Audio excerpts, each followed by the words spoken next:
বয়স্ক মানুষ আগেকার দিনে দেখবেন, একটা বয়স্ক মানুষের পাঞ্জাবি ছিটো যেমন ছিল, দিদিমণি ছায়া রঙও সেরকম ছিল, একই মাল। দেখুন নাতির বিয়ে বরযাত্রী যাবে, তার আগেকার মানুষের একটা ধারা ছিল, জামাটা পরতো না, বেশিরভাগ দেখবেন কুটুম বাড়ি ঢোকার আগে পরতো। বিয়ের বরযাত্রী যাবে, ঘাড়ে জামাটা তুলে নিয়ে চলে যাচ্ছে। কুটুম বাড়ি ঢুকতে গিয়েছে, সন্ধ্যা লেগে গিয়েছে, বলে ভাই দাদা জামাটা পরি। জামা পরতে যাচ্ছে, ভরিয়ে দিচ্ছে, ঠ্যাং থেকে নেমে যাচ্ছে, ভরিয়ে দিচ্ছে, ঠ্যাং থেকে নেমে যাচ্ছে। বলে আরে আমার পাঞ্জাবির গলা কোথা গেল? মানে ভুল করে দিদি মাইয়া সাজা নিয়ে চলছে, গলা খুঁজে পাচ্ছে। বলে একটু লাইটটা দেখা তো ভাই, লাইটটা দেখিয়ে দেবে যে সর্বনাশ করে বলে জামাটা বরযাত্রী হলো। ওর দলের একটা লোক ছিল, তো বলছে কেন হবে না? বলে কি করে হবে? বলে এক কাজ কর, পুকুরের জলে জামাটা ডুবিয়ে নে, দেন নিংড়িয়ে নে, দিয়ে ঘাড়ে চাপিয়ে নে। বলবে হাত পা পরিষ্কার করতে গিয়ে যা জলে পড়ি, মাথা মাথা দিত। ঠিক ওই রকম কাজ করে ভিজিয়ে নিয়ে চলে গেছে, লাইনে বসে পড়েছে খেতে। আমাদের ছেলেগুলো দিতে আরম্ভ করেছে, এখন তো সব ইয়াং ছেলে। বলে দাদু ভাই, বলে কি ভাই? বলে আমরা জামা ঘাড়ে কেন?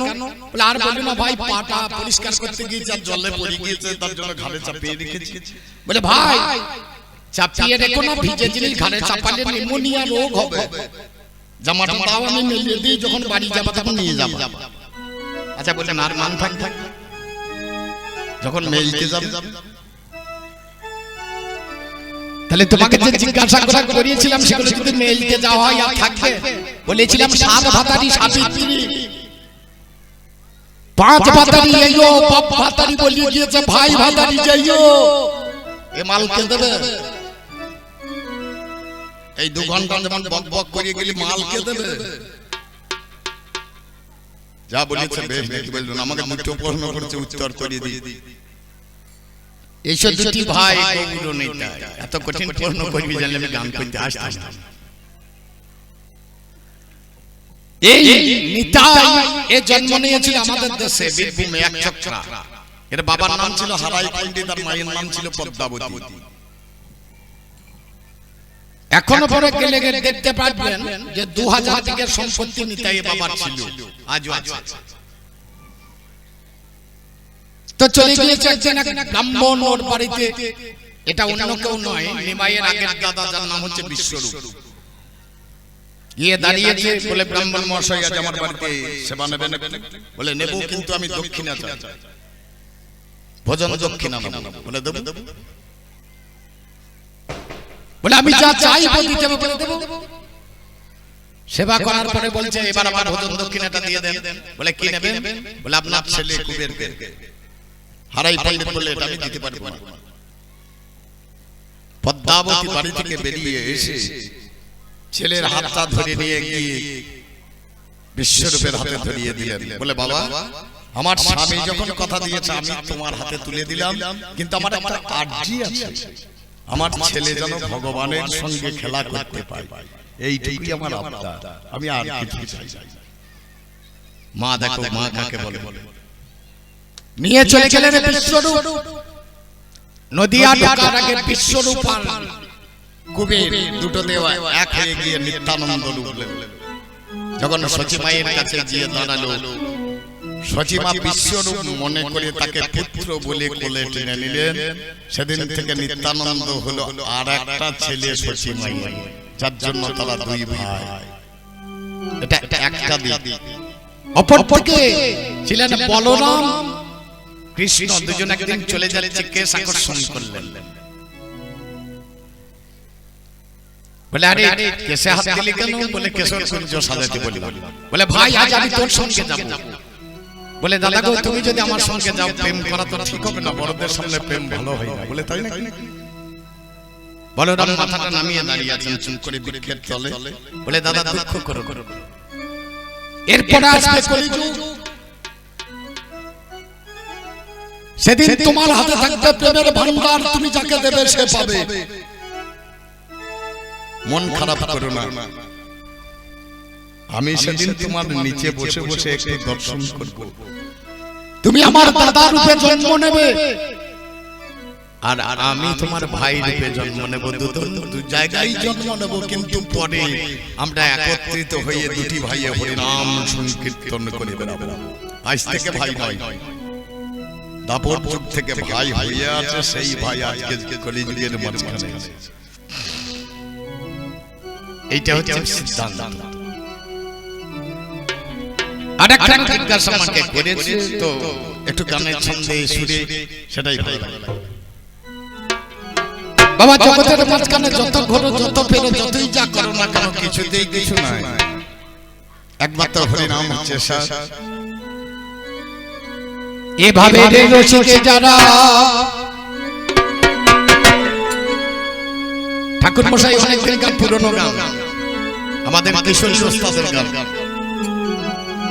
এভাবে রসিকে যারা, ওরে তারা এ রসের মজা মারে,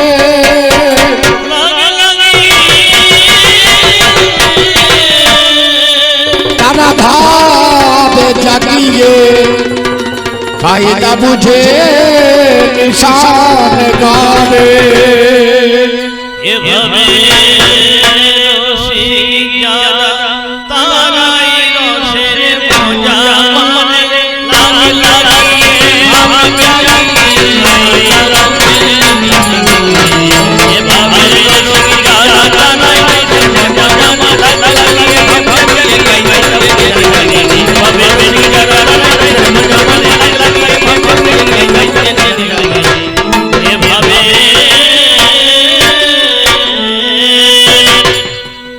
আগেকার কবিয়াল ছিলেন কিশোরী ওস্তাদ, তিনি বাস্তবে চিত্তটাকে ধরে গানখানা রচনা করেছিলেন।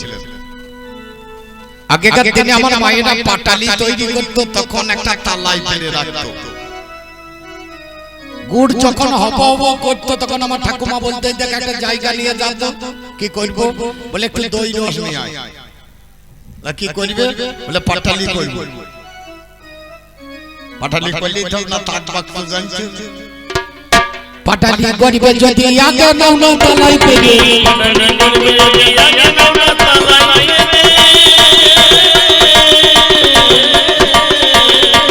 পাটালি করবে যদি আগে নাও না তালাই পেরে, পাটালি করবে যদি আগে নাও না তালাই পেরে,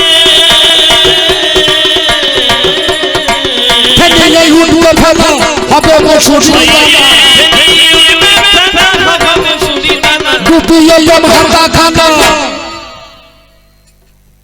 আমার মায়েরা বলতে পারবে ভালো, যখন নাড়ু তৈরি করো আশ্বিন মাসের পুজো, গুড়টাকে তাক হয়, তখন একটা বাটিতে জল নিয়ে একটুখানি তুলে দাও, দিয়ে তাক বোঝো। যখন গুড়ের তাক হয়ে গেল, একটু খাবার সোঁটা কড়াইয়ের ধারে দিয়ে ঘষতে থাকে, কেন রং ভালো হবে। আচ্ছা, ওই খাবার সোঁটাটা কড়াইয়ের মাঝখানে ফেলে দিয়ে যদি ঘষা হতো, আবার মহাজন লোক ছিল, এমনি এমনি গানটা লেখে বলে, কড়াইয়ের পাশে দাও দিয়ে ঘষো, তবে কাজ হবে, কড়াইয়ের মাঝখানে দিলে আর কাজ হবে না। ওটে টুপি এরকম হাতা খাতা ঘষতে থাকো,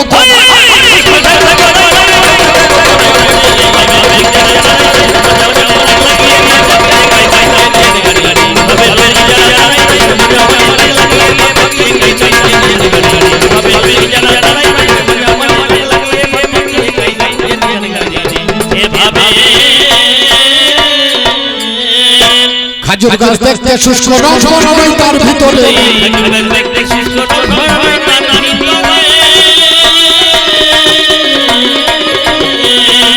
গানের খড়গ দিয়ে বাগড়া ফেলো ঝুড়ে, ছুড়েছে রয়েছে যারা মন বুঝে রবাই,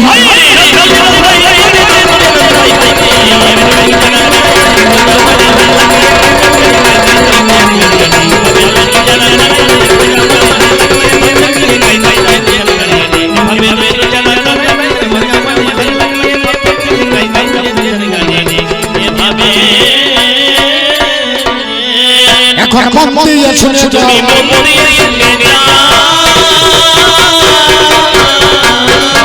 আমার কলি যুগের কথাগুলো মন দিয়ে শুনে যাও।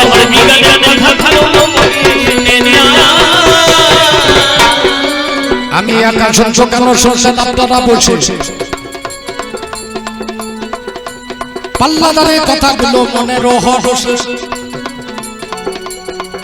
আমার কলিযুগে ধন্য ওরে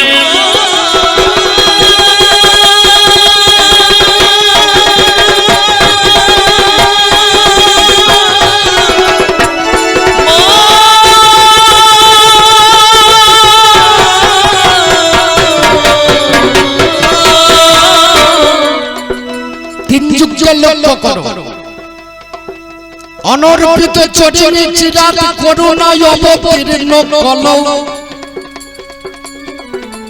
সমরে প্রয়ত উন্নত উজ্জ্বল রসাং সভক্তিক শ্রিয় তিন যুগে যে বস্তু অর্পণ হলো না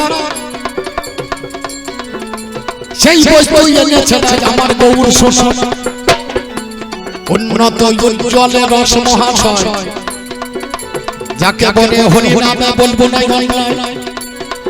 আমার সুরধ্বনি ধীরে ধীরে হাত তুলে বেড়ায় ও বাবা রে বদনিতে হরি নামে গায় এ খেলাতে হারি জিতে কারো হলো না ও গো আমার দাদু ভাই কানে তিন যুগকে লক্ষ্য করো সত্য যুগে খেলা হার জিত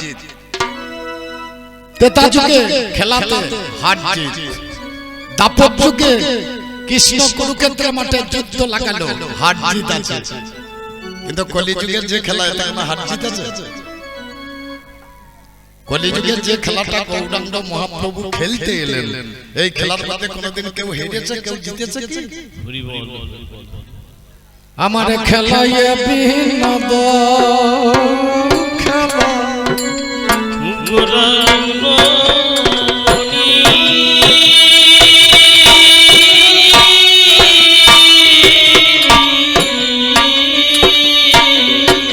খেলে হরি নামের খেলা রে হরি নামের খেলা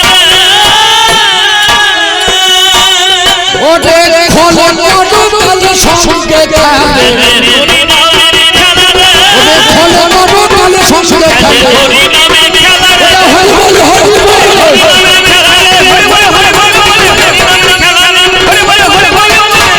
হরি নামের খেলা এই হরি নামের খেলা তুমি তিন যুগের মধ্যে খেলা দেখাতে পারবে কি ভাই আছে হরি নাম এবার আমার কথা নাও আমি ওর গান গাইতেছি আমি আমার গান গাইতেছি আমার পাল্লাদার সেকাল সম্পর্কে কি বলে গেল ওটা আমার কথা নয় আমি একালের লোক আমি একালকে তুলে ধরতে এসেছি আমি সেকালের কথা বলবো একদিনে মহাপ্রভু হরি নামে গেল দুটি বাহু তুলে বাবা নাচিতে লাগে হরি হরায় নম কৃষ্ণ যাদবায় নম হরায় নম কৃষ্ণ যাদবায় নম হরি হরায় নম কৃষ্ণ যাদবায় নম যাদবায় মাধবায় কেশবায় নম হরি নামে যখন আমার গাইতে লেগেছে মাধবের ভাই আমার যাদব এসেছে যাদব আচার্য এসে বাহু তুলতে যায় গৌর এসেছেন আমার মিশে যায় যাদব বলে ঠাকুর তোমার হরি নামে হবে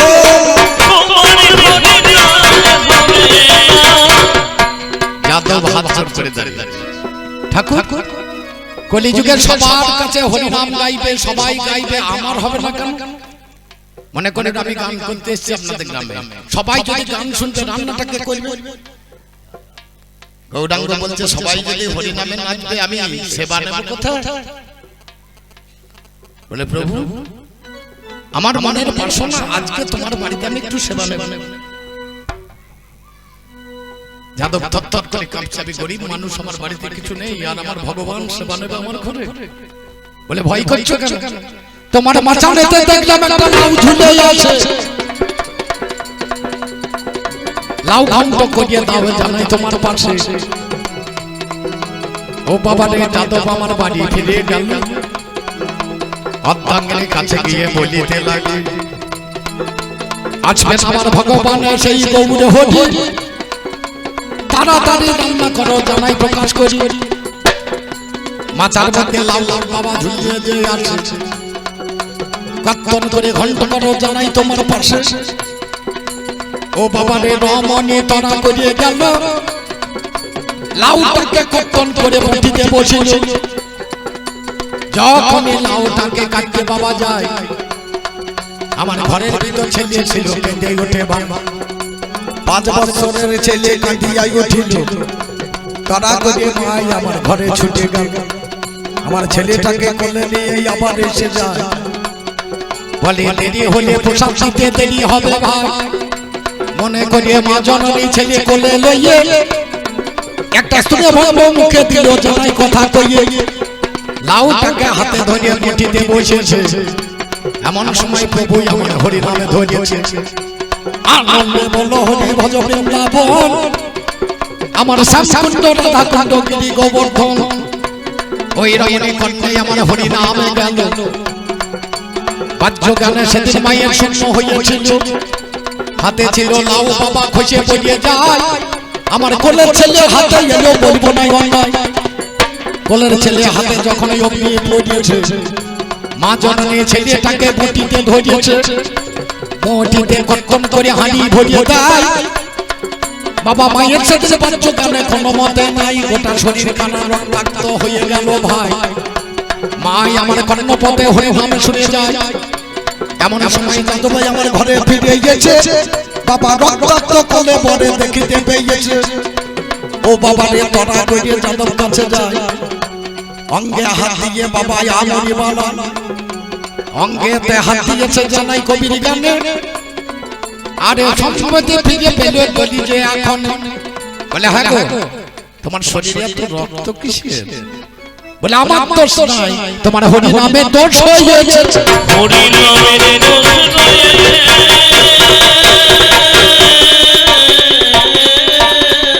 যাদব দাঁড়িয়ে দাঁড়িয়ে ভাবছে হরি নামের দোষ।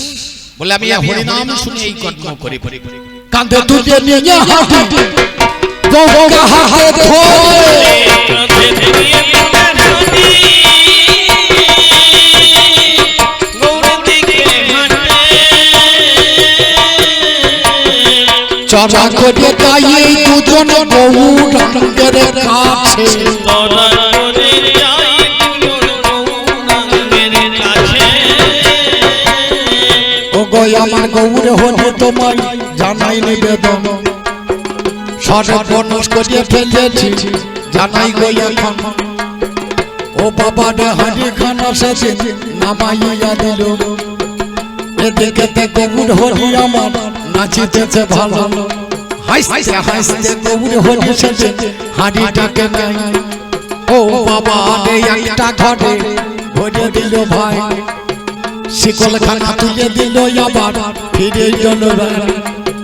গৌরাঙ্গ মহাপ্রভু আমার নাচে যেন হরি হরায় নম কৃষ্ণ যাদবায় নম, যাদবায় মাধবায় কেশবায় নম, গোপাল গোবিন্দ রাম শ্রী মধুসূদন, গিরিধারী গোপীনাথ আমার মদন মোহন, শ্রী চৈতন্য নিত্যানন্দ অদ্বৈত শেষ, হরি গুরু বৈষ্ণব আমার ভাগবত গীতা, শ্রী রূপে সনাতন ভট্ট রঘুনাথ, শ্রী গোপাল ভট্ট দাসের রঘুনাথ।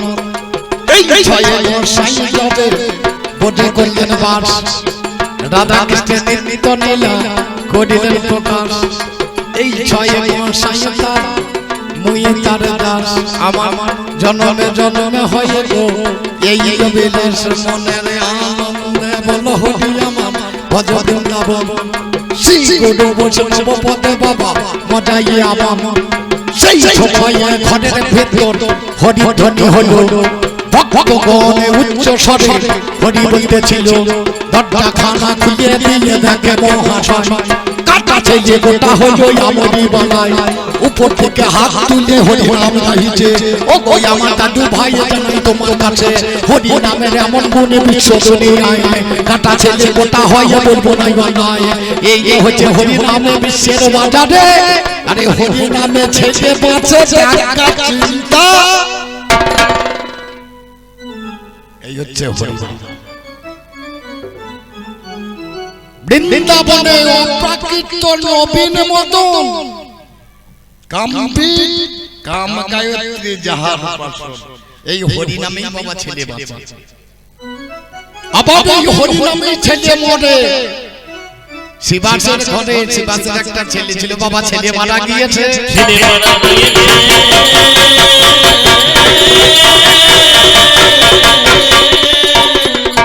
হরি নাম করলে আমার ছেলে মরে নাকি বলে মরে কোন ছেলে মরে কাম নামে যে ছেলে এই ছেলে বাবা সেদিন মরিয়ে গিয়ে ওই ছেলে মরেছে নামে নামে ছেলে ছেলে ব্রহ্মরূপ যে সন্তান সে বেঁচে থাকে হরি নামে গাইলে হরি নাম কয় হয় কথা শিবা সঙ্গনে শ্রী শব্দে সুন্দর বাস শব্দে গন্ধ যেখানে সুন্দর গন্ধ তাকে বলে শিবা সঙ্গন এখানে গাইছে গৌর বাইর দরজা বন্ধ করে ভিতর দরজা খুলে দিয়ে হরি নাম হয় যেখানে সেখানে হরি নাম হয় না হরি নাম বাইর দরজা বন্ধ করে ভিতর দরজা খুলে হরি নাম হতে হবে তাছাড়া হরি নাম হবে না এই হরি নাম করতে খোল চাই খোল আগে খোল জ্ঞানের কপাটটা খুলে দিয়ে তারপর বাবা হরি নামে বসতে হবে না যতদিন অজ্ঞান অন্ধকার থাকবে ততদিন হরি নাম সংকীর্তন করা যায় এই গৌরাঙ্গ মহাপ্রভু উনি যিনি কত লীলা করেছেন আমি যদি বলতে থাকি কাল সকাল পর্যন্ত বলেও শেষ হবে না বলল সর্বযুগের সার সর্বযুগের সার কি কলিযুগ কেন তুমি ঋণ করে রাখবার আমাকে শোধ করতে হবে তোমার কথা না লক্ষ্য করে দেখুন যত ঋণ করেছে সেই যুগে আর শোধ করছি আমি এই ছোট গৌরাঙ্গ মহাপ্রভু কেন সন্ন্যাস নিলেন বাবা এর সিদ্ধান্ত রয়েছে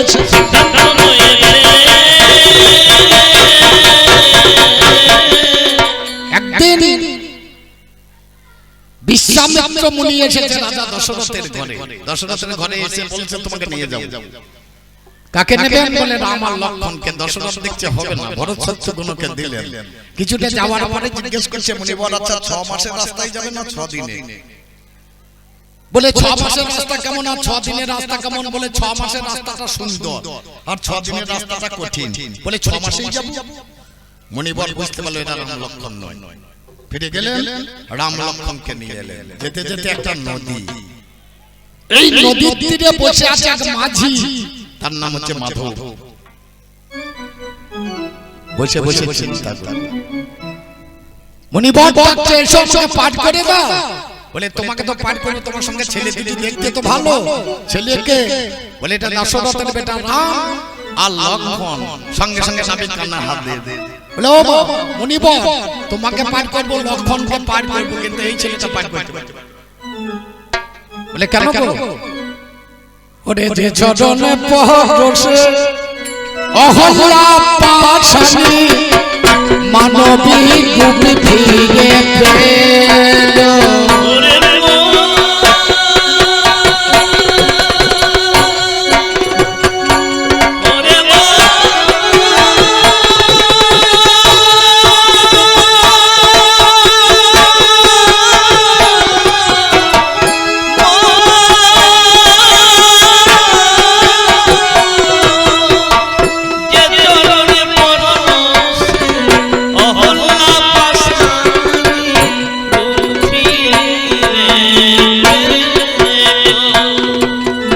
যে চরণের পরশে অহল্লা পাষাণ থেকে মানুষ হয় আমার নৌকায় যদি পথ দেয় তাহলে তো আমি তার খেতে পাবো না কারণ আমার নৌকা যদি মানুষ হয় আর তোমার সংসার চলবে না আমি গরিব মানুষ বলে না না এটা হবে না তুমি পারি করে দাও রাম গিয়ে বলছে তুমি পারি করে দাও বলে দেবো আগে বাড়ি থেকে আসি, বাড়িতে গিয়ে গিন্নিকে ডেকে বলছে 4-5খানা বসন নিয়ে চলো। বলে কি করবে? বলে চলো না। বসন গুলো নিয়ে এসে চরণের উপরে পেতে দিচ্ছে যেন চরণটা না থাকে। কত জ্ঞান দেখতে। ধীরে ধীরে ওপারে পার করে দিলেন। যখন বেরোনোর সময় অন্তর্যামী রাম একটা বিদ্যঙ্গুলি স্পর্শ করে দিলেন তরণের একটা পাটাতনে। পাটাতনটা সোনা হয়ে গেল। মাধব দেখতে পাই পিছন পিছনে চলে যাচ্ছে। লক্ষণ বলছে দাদা করি দাও। রামচন্দ্র ঘুরে দাঁড়িয়েছে। বলে তোমার দাদার করিটা নেব না যে? বলে কেন? বলে আগে আগে জমা রেখে দিলাম, ওর ঘাটে আমাকে একদিন যেতে হবে। এই সংসার চালাতে চালাতে আমার হাতে সেদিন আর করি থাকবে না, তার জন্য আগে থেকে জমা রাখলাম। ভগবান মাথায় হাত দিয়ে বলল, মাধব তুমি বড় ভক্ত মানুষ, তুমি কিছু বোঝো না, তুমি সাদা মানুষ, তোমাকে আর একবার নিয়ে আমি খেলা করব। বলে কোথায় করবে ঠাকুর? যাবো যখন কলিযুগে গৌরাঙ্গ রূপে, সেই দিনে করব খেলা, জানাচ্ছি তোমাকে। তুমি যাবে কাঞ্চননগর, যাকে কাটোয়া কর, মধুনাথের নাম পাবে তোমার। কোথাকার জল কোথা মরছে তা করে শেষ। গৌরাঙ্গ হরি আমার জন্ম নিয়ে নিল, 24 বছরে বাবা গৃহ ত্যাগ করে গঙ্গার ঘাটে এসে গৌর দাঁড়ায়। যে ঘাটে পার হলো নির্দয়া ভাই, গৌরাঙ্গ মহাপ্রভু গঙ্গায় পার হচ্ছেন রাত্রি 12টার সময়। এই ঘাটের নাম হচ্ছে নির্দয়ার ঘাট। এই ঘাটে দয়া নাই, এ ঘাটে মায়া নাই, এ ঘাটে মমতা নাই। এ ঘাটে পার হয়, যদি পার হয়ে ওপারে যেতে পারে তবে হয় সন্ন্যাস, আর যদি মাঝখানে ডুবে যায় তাহলে হয় সর্বনাশ। এই ঘাট গঙ্গার ঘাট বড় মজার ঘাট বাবা। আমরা সবাই স্নান করতে যাই, সবাই পার হওয়ার চেষ্টা করি, কিন্তু ওপার পর্যন্ত পৌঁছাইতে পারি না। ওপারে পেরিয়ে সন্ন্যাস, আর মাঝখানে ডুবে গেলে সর্বনাশ। আমরা বেশিরভাগ মানুষই দেখবেন মাঝখানে ডুবে যাই, ওপার পর্যন্ত পৌঁছাতে পারি না। গৌরাঙ্গ মহাপ্রভু 24 বছর বয়সে রাত্রি 12টায় কাটোয়াতে এসে হাজির হলেন। মধুনাথের দরজায় গিয়ে ধাক্কা। মধুনাথ বলে কে আপনি? বলে আমি চৈতন্য, আমি নিমাই। আমি আগে কেউ গৌর বলে। হাঁটু ফেলে বসে করজোড়ে গৌরের পায়ে দিয়ে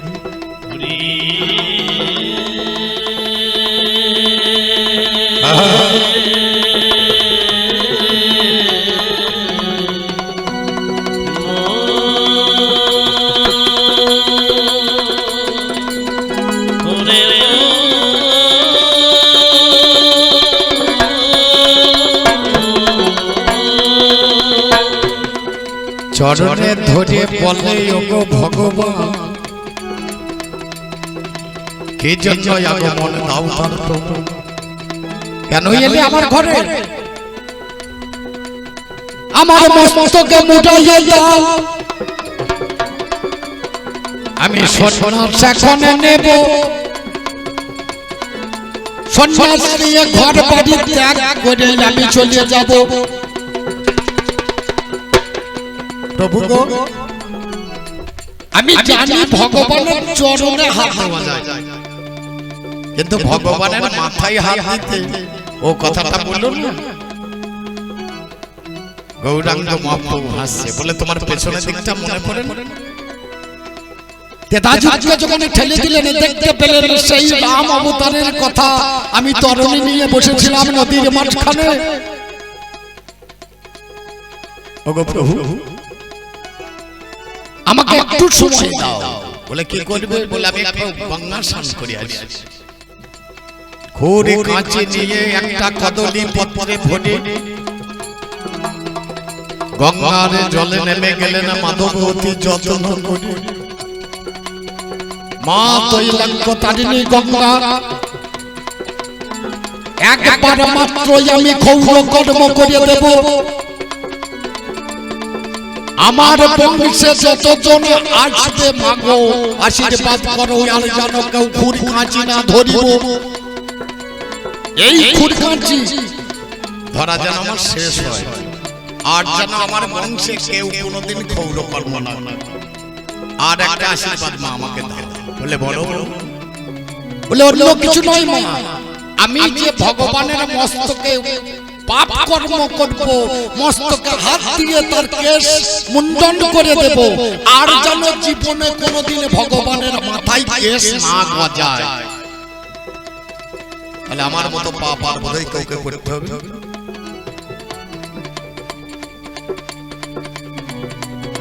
সানে করে গেছে গৌরাঙ্গের কাছে যতনে বসে,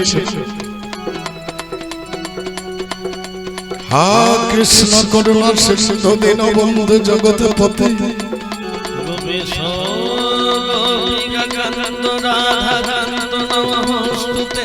নম ব্রহ্মণ দেবায় ব্রহ্মণ হিতায় চ, জগদ্ধায় শ্রীকৃষ্ণায় গোবিন্দায় নমো নমঃ। বৈকুণ্ঠ বামন হরি তুমি অবতার, জগতের মাঝে তুমি হইলে প্রচার। নম নম লক্ষ্মীকান্ত নম নারায়ণ, অগতি অগতি তুমি মদ নমঃ। কৃপা করে এলে যখন আমার দ্বারে, আমার পাপটাকে ক্ষমা করে দিও, রক্ষা করে। এই বলে ঘুরে খানা ধরে নিল ভাই, গৌরাঙ্গের মাথা খানা মুন্ডন করে দেয়, গৌরাঙ্গের মস্তক মুন্ডন করিল। খুরখাচে সেদিন বাবা সোনা হয়ে গেল, আবার আবার দলি পত্রে বলে বিসর্জন দেয়। আর আমার দরকার নাই বলছি তোমায়, এই খুঁটটা কোথা থেকে পেল মহাশয়? এই খুঁড়ের কি বাগুনে আপনাদের জানায়, একদিনে শঙ্খ নামে একটা ছেলে ছিল, রমণীর মতো তাকে সাজাইয়া দিল। সেদিন আমার নারদ মুনি বেড়াইতে গেছে, গর্ভবতী নারী একটা দেখতে পেয়েছে। কৃষ্ণের ছেলেগুলো রহস্য করল, বলো দেখি মুনি বড়ে আমার খুলে বলো, এই গর্ভের কি বা ছেলে আছে মহাশয়? তোমার কাছে মনের সুখে জানতে ইচ্ছা হয়। এই বলে সেদিন আমার কোন কর্ম করিয়েছে। ও বাবা রে, নারদ মুনি ধ্যানে বসেছে, ধ্যান করিয়ে দেখে বাবা রসিকতা হয়। পুরুষ এটা বটে বলবো না অন্যায়, ওই গর্ভে যেটা আসবে আমার কথা শোন, ওই গর্ভে জন্ম নেবে তোদের পতন। এই গর্ভে যে বস্তু জন্ম দেখো নেবে, আর সেই বস্তু দেখো তোমাদের বংশ ধ্বংস করে দেবে। বলে এই গর্ভে একটা বস্তু জন্ম নেবে যেটা যদুবংশ। নারদ মুনি অভিশাপ করলেন, প্রসব করলেন একটা লৌহপিণ্ড। ওই লৌহপিণ্ডটা ছেলেগুলো বলছে কি করে ধ্বংস করে দেখবো, ঘষতে লাগলেন। ঘষতে ঘষতে থেকে নলফাকড়ার জন্ম হলো। একটুখানি বাকি থেকে গেল, এটার ঘষে শেষ করতে পারলো না, বাবা জলে ফেলে দিয়েছে। জলে ফেলে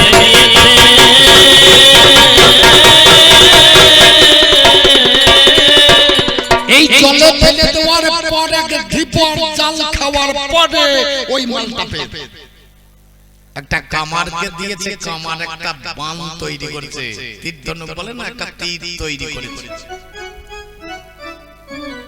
জটাদের হাতে ওই তীরটা পড়লো, যেটা ভগবান কৃষ্ণের পদে নিক্ষেপ করেছিল। ওই বান আবার পরে জলে, আবার ধীবরটা খাওয়া বান্ধে এক ধীবর জল থেকে পায়। ঋত্বিক নামে এক ব্রাহ্মণ মশাই তখন পূজা করে বেড়াতেন। কাছে গিয়ে বলছে, ব্রাহ্মণ মশাই, আজ আমার ঘরে ছেলেগুলো খেতে পাবে না, আমার কাছে এই লৌহখণ্ডটা আছে, আপনি নেন, যে আমাকে কিছু দেন।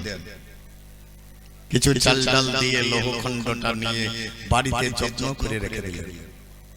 এর অর্ধাঙ্গিনী ঠাকুর মশাই একবার বাইরে গেছেন, অর্ধাঙ্গিনী বিক্রি করে দিয়েছে কর্মকার। কর্মকার যখন গলাতে লাগলেন, গলাতে গলাতে দেখছে একটা খুঁড়ের আকার হলো, আর কিছু হচ্ছে না। সবটা গলে চলে গিয়ে একটা খুঁড় তৈরি হলো। সুবুদ্ধি কর্মকার একটা খুঁড় তৈরি করলেন। সেই খুঁড়টা কিনতে গেলেন মধু না পেয়ে। কোথাকার মাল কোথা আসছে না, সেই খুঁড় দিয়ে গৌরাঙ্গের মস্তক মুন্ডন করে দিয়ে তিনি সন্ন্যাস নিলেন। কার জন্য? গৌরাঙ্গ তো সন্ন্যাস নেওয়ার দরকার ছিল না, নিল কেন?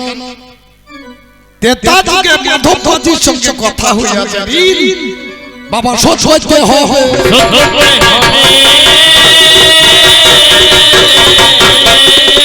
দেখুন একটু বাবা কথাটা ভেবে শোধ করতে হবে কথা হয়েছে শোধ করতে একটা কথাই আছে সাধু সঙ্গ সর্বশাস্ত্রে কয় সাধু সঙ্গ করলে পরে কৃষ্ণ প্রাপ্তি হয়। তাহলে সাধু সঙ্গ সন্ন্যাস কাকে বলে? সৎ অন্যাস তাকে বলে সন্ন্যাস।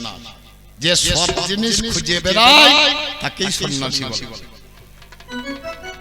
সব জিনিসকে যিনি অন্যের সঙ্গ করে বের করতে পারেন তিনিই সন্ন্যাসী। সন্ন্যাস বলে কোনো জিনিস হয় না।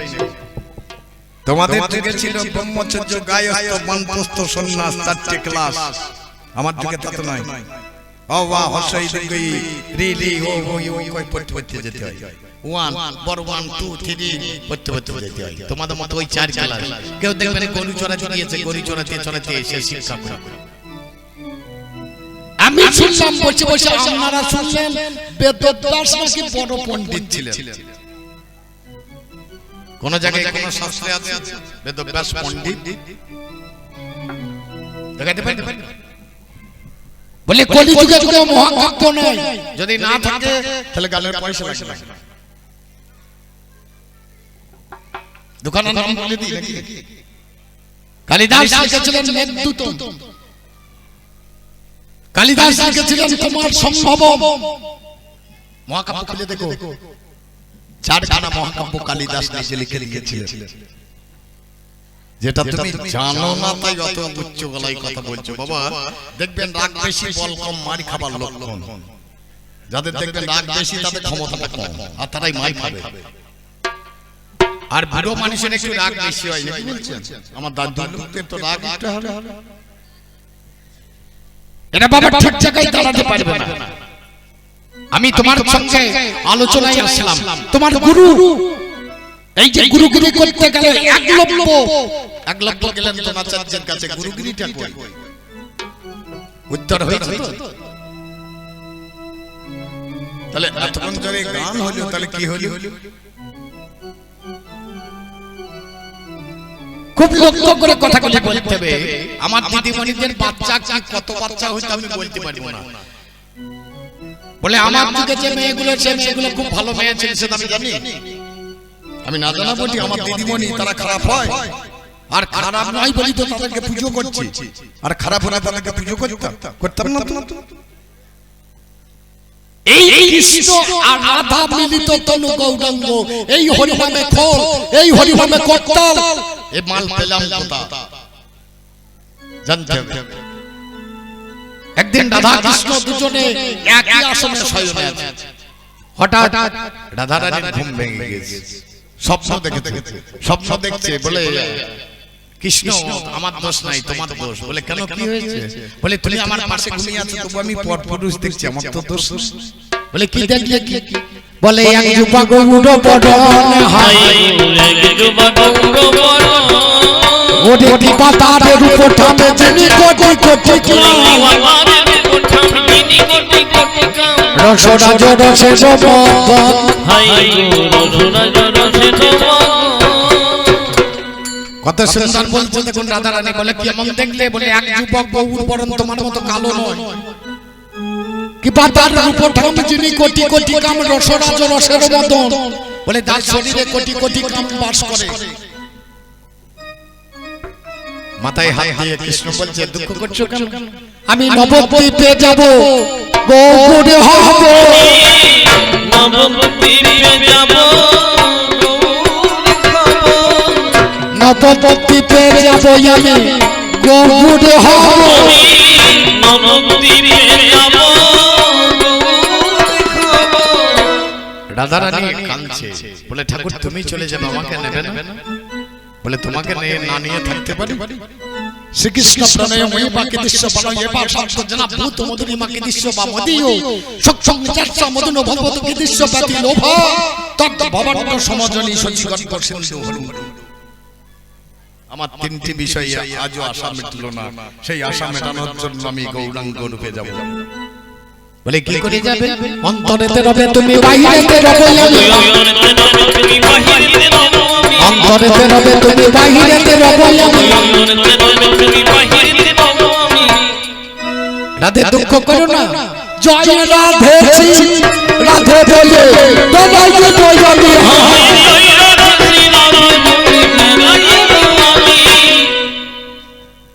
এখনো হরিধ্বনি ঠিক হয় নাই। এই গান করতে গেলে নদিয়াতে ভালো লাগে কেন জানেন? এই যখনই এরকম প্রেম আসবে আর আমাকে বলতে হবে না, আপনার হরিধ্বনি হরিধ্বনি হতে লাগে। হরি বল হরি বল হরি বল। নদিয়া ভগবানের জন্মস্থান, সেখানে ভালো হবে না বললে হয়? সে তার মাটির দাম আছে। আমাদের দেশও কম নয়, কিন্তু আমরা শিখতে পারলাম না, এটা আমাদের বহুত আফসোস। কারণ আমার বাড়ির পাশে বিচন্দ্রপুর, ইংরেজ এসে তাদের মুখে হরে কৃষ্ণ বেরোই না, ভালো করে বেরোয় না, তাতে দেখবেন হরে কৃষ্ণ নাম করছে। আর আমাদের বাবার মাল আমরা জানি না। বলতে পারেন এর থেকে লজ্জার বস্তু আর কিছু আছে নাকি জগতে? সেই হরি নাম একবার নিতে পারি না? বললো বন্ধু তুমি যেটা বললে ওটা হবে না। বলে কেন? বলে তুমি ধুলাই পাইবে, গড়াগড়ি দেবে, তোমার অঙ্গে আঘাত লাগবে, আমি সইতে পারবো না। তাহলে কি করা যাবে? বলে এবার আমি গাই, তুমি শোনো। বলে গাও। অন্তরেতে রবে তুমি, বাহিরেতে রবে আমি। অন্তরেতে রবে তুমি, বাহিরেতে রবে আমি। হাত কৃষ্ণ হরি বল হরি বল। দাদা কি বলে? কৃষ্ণ পর কৃষ্ণ বলে দাদা কি বলে? আমি কেঁদে কেঁদে বেড়াবো, কেঁদে কেঁদে বেড়াবো, ওই রোদে বাঁচিস তারে তারে।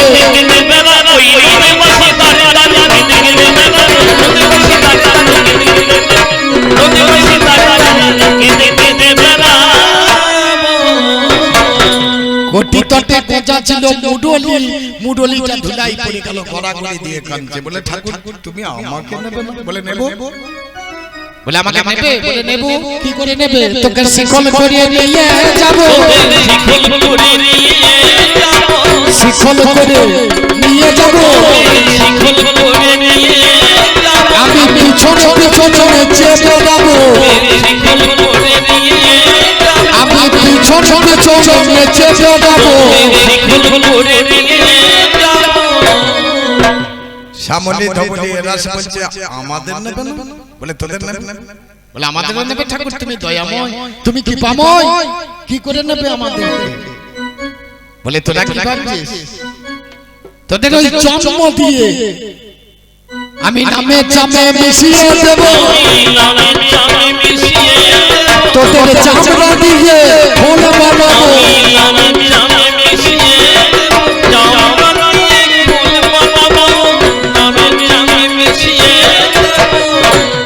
এই গেল।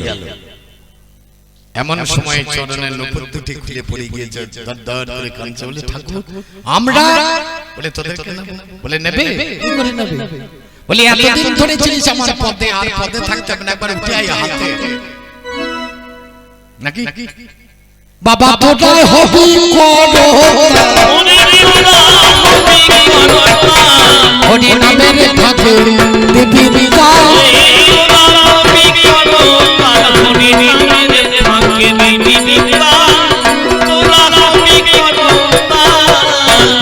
শিকল নিয়ে গোড়া নাচিতে লাগিল, একদিনে এক ভক্ত কাজে হাজির হলো। নাম যার মুকুন্দ পণ্ডিত, যার শিখণ্ডেতে বাড়ি। আপনাদের কাছে আমি জানাই প্রকাশ করি, মুকুন্দ হরি নামে তোমার তো হবে না, শিখণ্ডে ফিরে যাও করে বিবেচনা। সবাই যদি হরি নামে মন বজাইয়ে দেবে, বলো দেখি চিকিৎসা খণ্ডনা করিবে। বাড়ি গিয়ে গোপীনাথের সেবা তুমি করো, চিকিৎসা করবে তুমি আমার কথা ধরো। মুকুন্দ পণ্ডিত আমার প্রণাম সেরে নেয়, ধীরে ধীরে বাড়ি ফিরে এসে মহাশয় বসে বসে হরি নাম সেজন গিয়ে যায়। আরে গোপীনাথের সেবা করে আমরি বালায়, ফাঁকে ফাঁকে চিকিৎসা করিতে লাগিল। একদিনে হোসেন বাদশা তার বাড়িতে এলো, একটা ফকিরের বেশ ধরিয়ে বাড়িতে গেছে। ও বাবা রে কোথায় বাবা খুঁজিতে লেগেছে। বলে হ্যাঁ গো, কোন দিকে গেলে পরে পাবো ওই বাড়িটা? বলতে পারো মুকুন্দ পণ্ডিতের ঘর। বলে পাবে, যেখানে হবে হরিনাম সেইটাই বুঝে নেবে মুকুন্দ পণ্ডিতের ধাম। ঘুরতে ঘুরতে হোসেন মাস্টার দেখছে একটা বাড়িতে হরিনাম হচ্ছে। জিজ্ঞেস করছে এইটা কি মুকুন্দ পণ্ডিতের বাড়ি? বলে হলো।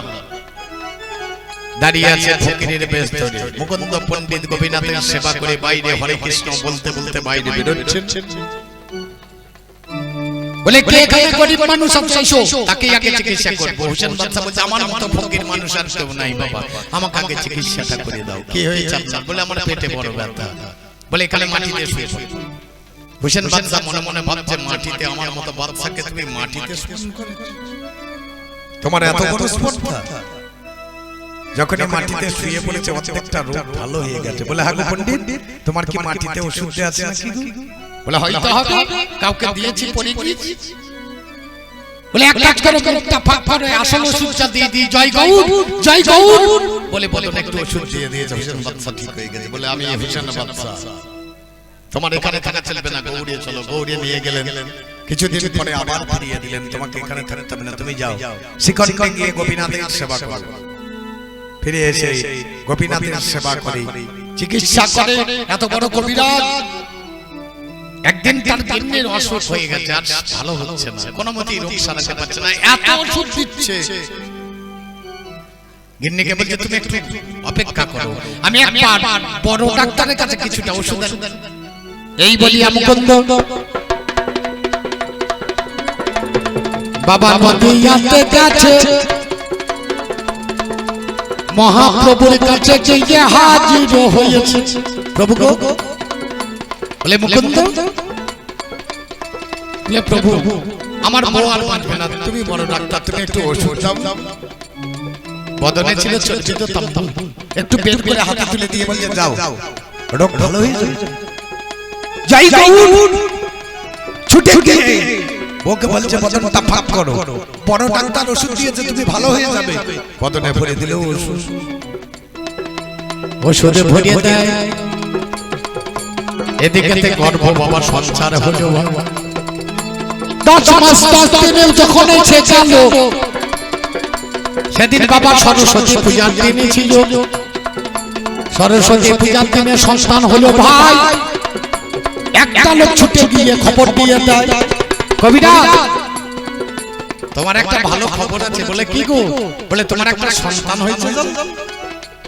বলে এক কাজ করো, তুমি যাও কানে গিয়ে হরিনাম শোনাও, আমি পূজা শেষ করি বাড়ি বাড়ি। আর আমার মায়েরা কি করো, সন্তান হলে মুখে খালি মধু দাও। কেন? ছেলে মিষ্টি হবে। হয় আর কবিরাজ কি বলছে, কন্যা গিয়ে একটু হরিনাম দাও। বাড়ি ফিরে গিয়ে দেখছে একটা সুন্দর নামে ডাকলেন, রঘুনন্দন বলে নাম, ছেলে রেখে দিল।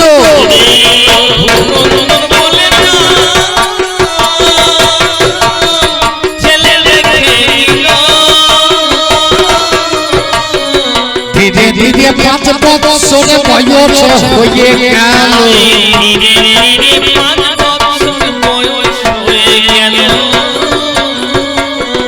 একদিন আমার কবিরাজ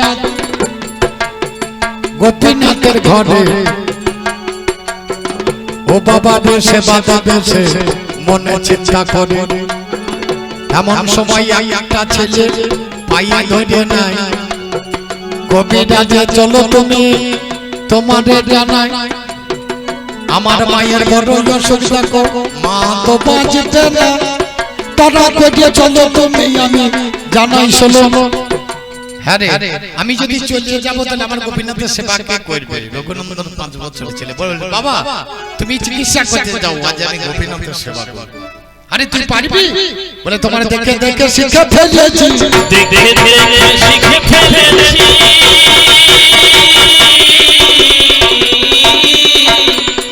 নারদ থালাটা হাতে দিয়ে বলে, যা তুই গোপীনাথের সেবা কর, আমি চললাম চিকিৎসায়। চলে গেলেন মুকুন্দ কবিরাজ, রঘুনন্দন গেলেন সেবা দিতে। গোপীনাথের পাশে গিয়ে গোপীনাথ খাও, বাচ্চা ছেলে তো। বলে এই গোপীনাথ খাও। আমার বাবা দিলে খাবে আর আমি দিলে খাবে না, আমি ছোট ছেলে বলে খাবে না। আবার তাকিয়ে তাকিয়ে দেখছে গোপীনাথের মুখটা, মাসি ধরে আছে। বলে ও বুঝতে পেরেছি, তোমার মুখে বাঁশি লেগে থেকে আমি খাবে কি করে, দাঁড়াও বাঁশিটা খুলে দিই। বাঁশিটা খুলে নিচে নামিয়ে দিয়ে বলছে এবার খা, মুখটা তো খালি করে দিয়েছি, খাও না। খাবে না? আমি তোমাকে খাওয়াতে এসেছি বলে তুমি খাবে না, আমার বাবা মারবে, এটা তোমার ভালো হবে? গোপীনাথ পদের মধ্যে মাথাটা ঠুকে দিয়েছে, বলে গোপীনাথ খাও। ঝরঝরে করে রক্ত ঝরিয়ে পড়ল।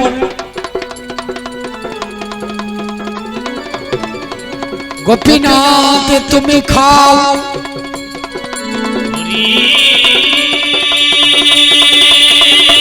খাও গোপীনাথ খাও।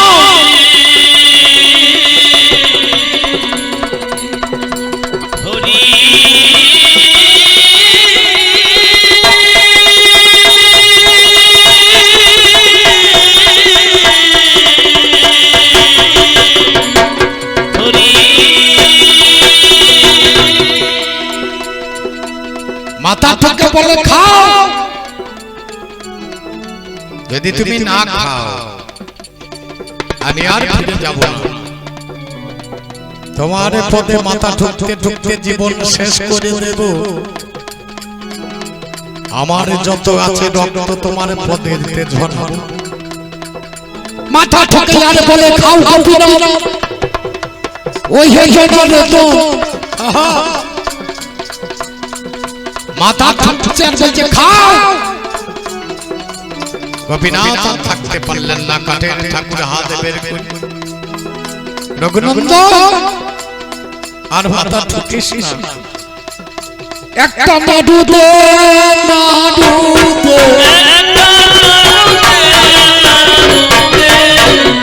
কাঠের ঠাকুর হাতে বের করে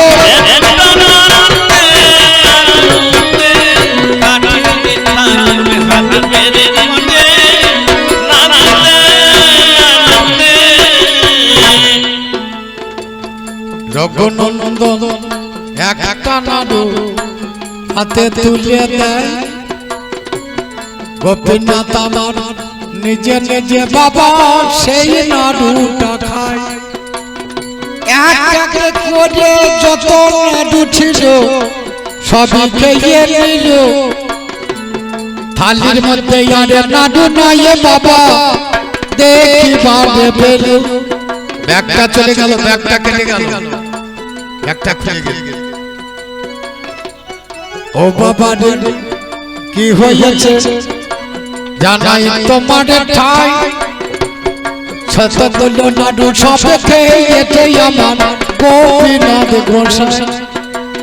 নাচতে নাচতে মধু সেদিন কর্ম করে। ও বাবা রে আমার রঘুনন্দন যাচ্ছে নিজের ঘরে ফিরে। মাঝখানে বাবার সঙ্গে তার দেখা হয়ে গেল। প্রসাদ দাও রঘুনন্দন কথা শুনে চল। বাবা আজ গোপীনাথে বড় খিদে লেগেছিল জানো, সব মানুষ খেয়ে খুব রাগ হয়ে গেছে মুকুন্দ বড়। বলে তুই নিজে নাড়ুগুলো খেয়েছিস, দিয়ে এসে বললে ঠাকুর সব খেয়ে নিয়েছিস। বলে বাবা সত্য বলছি গোপীনাথ খেয়ে নিয়েছে। যদি বিশ্বাস না হয় মাকে বলো আর একবার নাড়ু সাজারে তোমাকে খাইয়ে আমি দেখিয়ে দেব।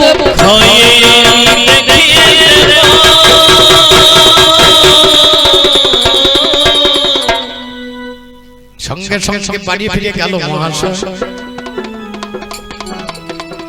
যত্ন করে আবার বাবা নাড়ু সাজায় রঘুনাথের হাতে দিল। রঘুনাথে গেল মন্দিরেতে গিয়ে বাবা খাওয়ার ইচ্ছা হলো। বলে খাও। এত করে বলছে আর খাচ্ছে না, বলছে আমার মাথা ঠুকবো। কানের কাছে শুনতে পায় রঘুরে তোর বাবার জ্ঞান চক্ষু নাই। কেমন করে দেখতে যাবি দেখো নাড়ু খা। কি করবো ঠাকুর? তোর বাবার অঙ্গ স্পর্শ কর। তাহলে সেও দেখতে পাবে তোর কাছে নাড়ু খাইয়ে বিশ্ব বাবার নবে।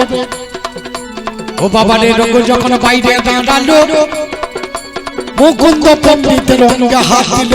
বাবা জানলা দিকে তাকিয়ে দেখে আমার গোপীনাথের জেনে আধখানা নাড়ু বাবা হাতে ধরিয়ে দিন, আধখানা নাড়ুই আমার বদনেতে রয়।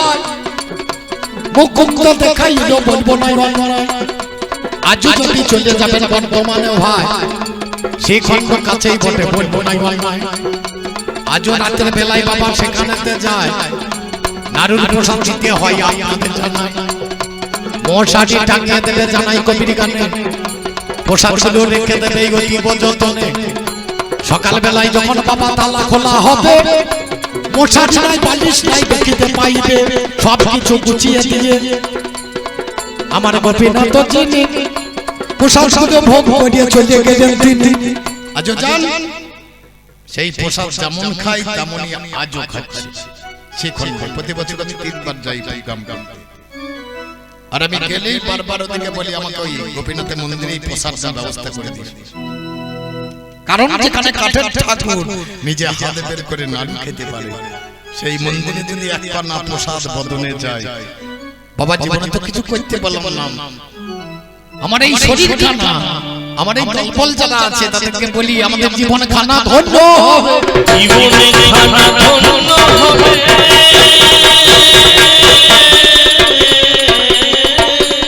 আর তুমি এই কলিযুগের নিন্দা করো কাকে দেখেছো? বলে আমাকে বাদ দিয়ে কি করেছি, তাহলে আমাকে বলতে হবে মোবাইল করেছি, ট্রাক্টর করেছি, হেলিকপ্টার করেছি, অমুক করেছি, তমুক করেছি। এইটা ভালো ভালো না এই শাস্ত্রের কথা ভালো, কোনটা ঠিক? ও মালো কি আমাদের কাছে নাই? আচ্ছা এই মোবাইল মোবাইল মোবাইল করে করে আজ দেশটা সর্বনাশ হলো। এই মোবাইলের চিন্তা ভাবনা করতে করতে আমি দেখেছি ওরে মোবাইলে সব খেলো কান লাগিয়ে বলিস না হ্যালো, তোদের মোবাইলে সব খেলো কান লাগিয়ে বলিস না হ্যালো, তোদের মোবাইলে সব খেলো কান লাগিয়ে বলিস না হ্যালো, তোদের মোবাইলে সব খেলো কান লাগিয়ে বলিস না হ্যালো, তোদের মোবাইলে ওরে খোকা খুকি বাবা প্রেমের বাজা, ওরে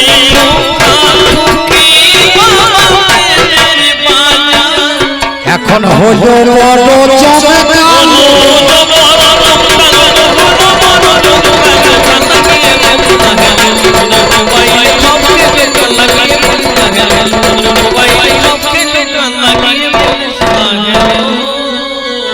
আচ্ছা বলো এই গান আর ওই গান এখন আর একটা কথা বলে দিয়ে বল গানে চলে যাও। খুব ভালো কথা বলছি, নাম যার বাসু ঘোষ,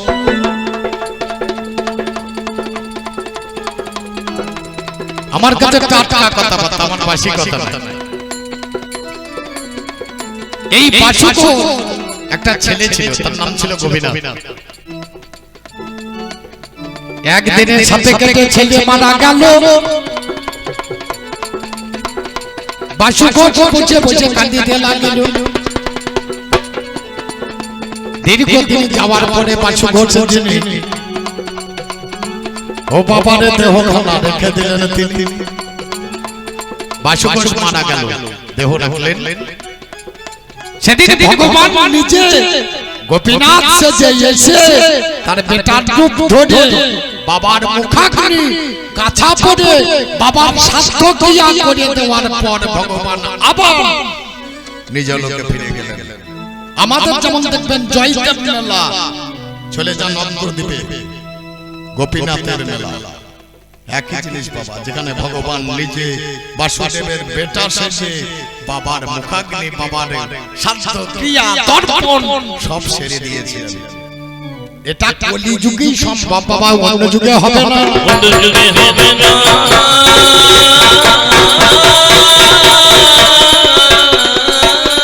আমাকে বলতে না, নিজে নিজেই বলছে কলিযুগে একটা মেয়েকে আমি প্রণাম করি, সেই মেয়েটাকে, সেই মেয়েটার নাম হচ্ছে সারদা। জাপান বলে মা শারদা, জার্মান বলে মা শারদা, যত দেশ আছে সবাই বলে মা শারদা। আচ্ছা বলেন ছেলে লাগে না, শুধু মা সেজে বসে আছে। বাবা বড় মজার জিনিস, এরকম লোক তুমি খুঁজে পাবে না। লোক দেখতে পাও না খুঁজে? মাদারকে দেখো, সেবার জন্য তিনি বিবাহ করলেন না, সংসার নিলেন না, গোটা জীবন সেবা করে গেলেন। মার্গারেট এলিজাবেথকে লক্ষ্য করে দেখো, তিনি বঙ্গে নিবেদিতা হয়ে এলেন আমাদের দেশে নারী শিক্ষা প্রসারের জন্য। আজ নারীদেরকে শিক্ষা দেওয়ার জন্য তাকে আনা হয়েছিল আমাদের দেশে। আমরা কিছু কম কাজ করি না। যখন মেয়েদেরকে স্বামী মারা গেল, অল্প দিনের মধ্যে মেয়েটা বিধবা হয়ে গেল, মেয়েটাকে নিয়ে গিয়ে ঢাকঢোল পিটিয়ে আগুনে ফেলে দাও, এটা বন্ধ করে দাও। অল্প বয়সে মেয়েদের স্বামী মারা গেলে সেই বিধবাদের বিবাহ প্রচলন করে দিলেন বিদ্যাসাগর। তার নিজের ছেলের সঙ্গে একটা বিধবা মেয়ের বিয়ে দিয়েছিলেন। তাহলে আমরা কম কিছু করি নাই। তুমি তো ভালো জিনিস দেখতে পাও, খারাপ জিনিসগুলো আমার দাদু দেখতে পাই, ভালো জিনিস দেখতে পাই না। আমার বউ একটা প্যান্ট পরে আছে, এটা দেখতে পাচ্ছে, কিন্তু নিজের বললেন তা হয়ে দাঁড়িয়ে আছে, সেটা দেখতে পাই না। আমার বউ একটা প্যান্ট পরলেও নিশ্চয়ই ঢাকা আছে, আর তোমার বউ ওই যে দাঁড়িয়ে আছে লাগলা। তোমাদের কাপড় ছিল না, আমরা না এখন নাই মালা টালা দিয়ে ঢাকা দিয়ে রেখে দিয়েছি নাকি বলছি? দাদা তো কালি ল্যাংটা হয়ে আছে। এখন সভ্য যুগ, তাই আমরা বই চাঁদমালা টালমালা দিয়ে ঢেকে দিয়েছি যাতে লোকে দেখতে না পায়। তোমার যুগে ছেলে কত ভালো ছিল সেটা আমার জানতে বাকি আছে। আমাদের গ্রামে একবার যাত্রা হচ্ছে, যাত্রার সময় একটা মেয়ে খুব কাঁদছে, তার স্বামী মরে গিয়েছে। আমি তখন ছোট, দাদার সঙ্গে বসে বসে গান যাত্রা, তখন সেই টপ সিন ছিল মদেরটা না, ঠিক না? কি টেনে দিতে জানো চুপ করে, আর অন্ধকার। আমি দাদাকে বলছি, দাদা চলো, মেয়েটা খুব কাঁদছে, ওর স্বামী মরে গেছে, নিশ্চয়ই মেয়েটা মরে যাবে, একবার দেখি আনো। আমাকে ধরে নিয়ে গেল, বলে চল চল দেখি আনি। আমি গিয়ে দেখছি মেয়েটা বসে বসে বিড়ি খেয়েছে। ওই মেয়েটা অন্য কেউ নয়, আমার জেঠা মশাই, মেয়ে ছেলে সেজে। আচ্ছা ওই মেয়েটাকে দেখে কোনো পুরুষ যদি বিয়ে করে, কারো যদি কাম জাগে, সে পুরুষ কেমন?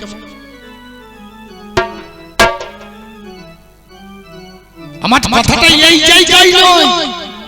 যেদিন মোহিনী মূর্তি ধারণ করে ভগবান এসে সুতা বন্ধন করতে এলেন, ভোলানাথের মতো মৃত্যুঞ্জয় পুরুষ, সে কামকে দমন করতে পারলে না, লিঙ্গটা ভেবে দেখে দেখে। আমার দেশে এরকম লোক আছে নাকি? আমার যুগে কোনো অভাব নেই, আমার যুগে বসনের অভাব নেই, আমার যুগে খাবারের অভাব নেই, আমার যুগে লেখার অভাব নেই। আমার যুগকে আমরা সুন্দর করে সাজিয়ে দিয়েছি, যেখানে যা সাজে সেখানে তা সুন্দর করে সাজিয়ে দিয়েছি। বলুন কোন জায়গায় কি দরকার আছে সেটাও সাজিয়ে দেব। অভাব বলতে কিছু রেখেছি নাকি জগৎ? কোন জায়গায় কোন অভাব আমরা রাখি নাই, রাখবো না। আজকে আমার দেশ কত শান্তিপ্রিয় দেশ তুমি বুঝতে পারছো না। তুমি দেখেছো এই ভারত বলো বলো মোরা সবে শত বিনা বেলু রবে, ভারত আমার জগৎ সবার শ্রেষ্ঠ আসন লবে।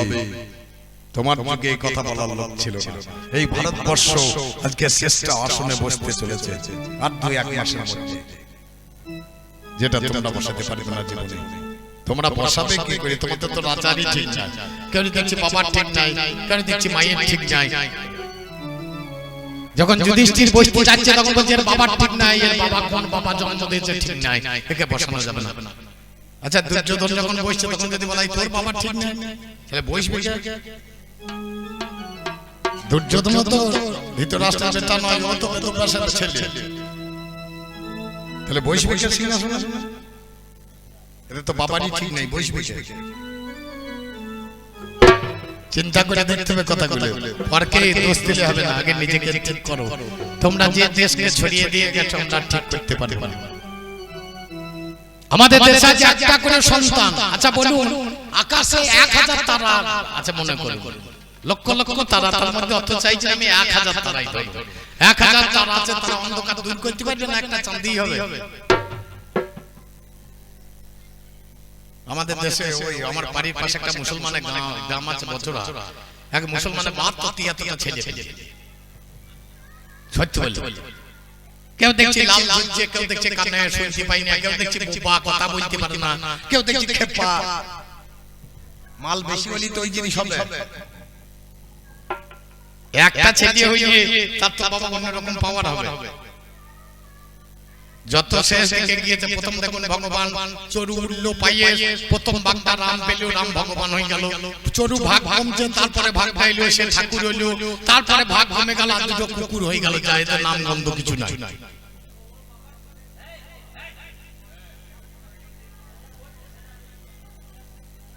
হ্যাঁ ঠিক বলেছেন, আমার বাবা ঠিক থাকলে আমি গান গাইতে আসি। হ্যাঁ ঠিক ঠিক।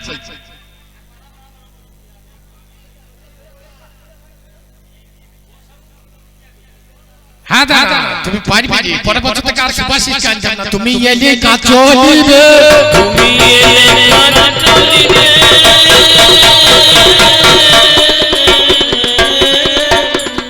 তাহলে এই সত্যতে তার দাপট তিনটে যুগ, তিনটি যুগের পরে এই তিনটি যুগ একত্রিত হয়ে এসে কলির মাঝে ঢুকলো। বলল এসো দুটি ভাই গৌরনেতা, এসো দুটি ভাই গৌরনেতায়, মনের মনে দ্বিজ রাধে, হে মনের মনি দ্বিজ রাধে, হে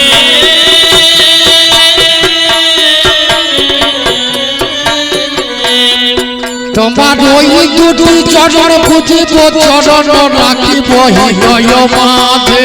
তোমার ওই দুটি চরণ পূজা করিয়া রাখিব হৃদয় মাঝে। একটা কুপে থেকে জল তুলতে গেলে একটা বালতিতে হবে না, বালতির সঙ্গে আবার একটা জিনিস লাগে, একটা দড়ি। এই দড়িটা বালতিতে বেঁধে যখন কূপের মধ্যে ফেলে দেবেন তখন টেনে দিলে বাবা জল ওঠে, তার আগে আসবে। তাহলে এখানে নিতাই রূপ রজ্জু দ্বারা গৌরূপ বালতি দিয়ে তারপরে প্রেমের জল তুলে আনতে হবে, তাছাড়া আসবে। দুজন এক জায়গা না হলে পরে গৌর পাবার সাথে দিয়ে ভাই হও নিতাইয়ের দাসের দাস। আগে নিতাইয়েরই চরণ বসতে হবে, তবে গৌরাঙ্গকে পাওয়া যাবে, তাছাড়া পাওয়া যাবে না। তাহলে বাবা আশ্রয় করিয়া ভজে তারে কৃষ্ণ নাই তো যে আর জীব মরে অকারণ। এই কলিযুগ ধন্য যুগ কেন জানেন? যতবার এসেছেন ভগবান তার নিজের নিজের রূপ ধরে এসেছেন, কিন্তু এই যুগে অস্ত্র নয়, শঙ্খ নয়, চক্র নয়, গদা নয়, পদ্ম নয়, প্রেমই হবে অস্ত্র আমার। এই জগতের মাঝখানে ভগবান বললেন যত যত জীব আছে জগতের প্রত্যেকের দ্বারে দ্বারে গিয়ে হরি নাম বিলিয়ে দেব আমি। দ্বারে দ্বারে, ঘরে ঘরে নয়, দ্বারে দ্বারে। কোন দ্বারে? কর্ণ দ্বারে গিয়ে ভগবান হরি নাম দিয়ে দেবে জীবকে, আর জীবরা সব হরিধ্বনিতে মেতে উঠবে। সেদিনই কলিযুগ ধন্য ধন্য ধন্য বলে বিবেচিত হবে। মাননীয় জনকট এই পর্যন্ত বলে দিয়ে এইবার একটি মিলন নীতির দিকে যেতে হবে।